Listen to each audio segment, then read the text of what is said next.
বাংলাদেশ পুলিশকে নিয়ে গত 5 বছরে অনেকগুলো ভিডিও করেছিলাম। আজকেও বাংলাদেশ পুলিশকে নিয়েই কথা বলবো।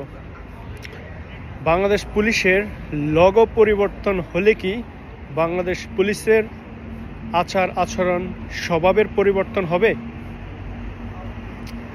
আবার যদি ধরেন বাংলাদেশ পুলিশের লোগো পরিবর্তন হলো, ড্রেস কোডটাও পরিবর্তন হলো, তাহলে কি তাদের আচার আচরণেরও পরিবর্তন হলো, স্বভাবেরও পরিবর্তন হলো, তাহলে কি আমাদের দেশের যে জনসাধারণ আমজনতা তাদের স্বভাবের পরিবর্তন হবে?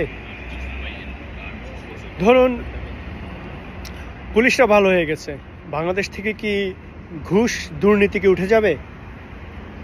বাংলাদেশের সাধারণ যে মানুষগুলো তাদের স্বভাবের কি পরিবর্তন হবে? তাদের এই স্বভাবের পরিবর্তনের যে কোড, সেই কোডটা কিভাবে চেঞ্জ হবে? এই প্রশ্নটা আমার আপনাদের কাছে রইল। এটা আমি খুঁজতেছি। লোগো পরিবর্তন করা যাবে, ড্রেস পরিবর্তন করা যাবে, কিন্তু আচার আচরণ পরিবর্তন করার সাথে সাথে যে কোড, এই কোডটা কিভাবে পরিবর্তিত হবে আমি এটা খুঁজতেছি। আপনাদের কাছে যদি কোনো আইডিয়া থাকে আমাকে জানাবেন প্লিজ। ধরুন আমি একটা কলা খাচ্ছি, কলাটার চামড়াটা আমি চাইলেই এই যে রাস্তার মধ্যে ফেলতে পারি, ঠিক আছে? আবার একটু হেঁটে গিয়ে একটু দূরে ওই যে বিন দেখা যাচ্ছে, ওই বিনের মধ্যেও ফেলতে পারি। আমাদের যে স্বভাব, আমরা সবসময় কলার চামড়াটা এই রাস্তার মধ্যেই ফেলি, যেখানে খাওয়া শেষ সেখানেই ফেলি। কিন্তু একটু সামান্য হেঁটে গিয়ে হয়তো এই কলার চামড়াটা আমরা নিরাপদ জায়গায় একটা বিনের মধ্যে ফেলতে পারি। সেটা আমরা করি। আমি জাস্ট একটা ছোট্ট এক্সাম্পল দিলাম। এইভাবে আমাদের ছোট ছোট পরিবর্তনগুলো আমাদের নিজে থেকেই তৈরি করতে হবে। এই পরিবর্তনগুলো দিয়েই একদিন বাংলাদেশের পরিবর্তন সম্ভব।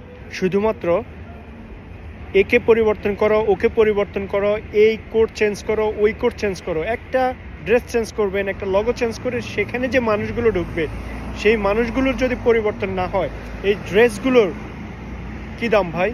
এই ড্রেসগুলোর পেছনে কোটি কোটি টাকা খরচ করে রং পরিবর্তন করে কি লাভ যদি আমরা আমাদের মনের রঙের পরিবর্তন না করি? আগে মনের যে রং সেটার পরিবর্তন করতে হবে। মনের যে লগো, যে আকাঙ্ক্ষা, ঘুষ খাবো কি দুর্নীতি করব কি, সেখানে পরিবর্তন আনতে হবে। তারপরেই লগো পরিবর্তন হলে কাজ হবে।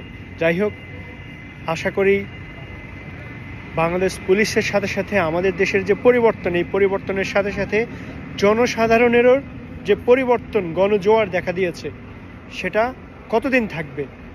সেটার এই গণজোয়ারটা শুধুমাত্র একদিন বা 1 মাস 2 মাস নয়, এটা আমাদের দৈনন্দিন জীবনে প্র্যাকটিস করতে হবে এবং সেটা যেন লং টাইম কন্টিনিউ করতে পারে। আমাদের নেক্সট জেনারেশনকেও সেটা শেখাতে হবে। আজকে যে বাচ্চাটা জন্মগ্রহণ করে, সে যখন বুঝতে শিখবে, তাকে প্রতিনিয়ত একটা ভালো কাজ করার এখনই বীজ বপন করতে হবে। যে স্কুলে যাচ্ছে আমাদের দেশে, সেই স্কুল থেকেই 5 ওয়াক্ত নামাজ কিভাবে পড়বে সেটার যে ডেইলি রুটিন থাকতে হবে।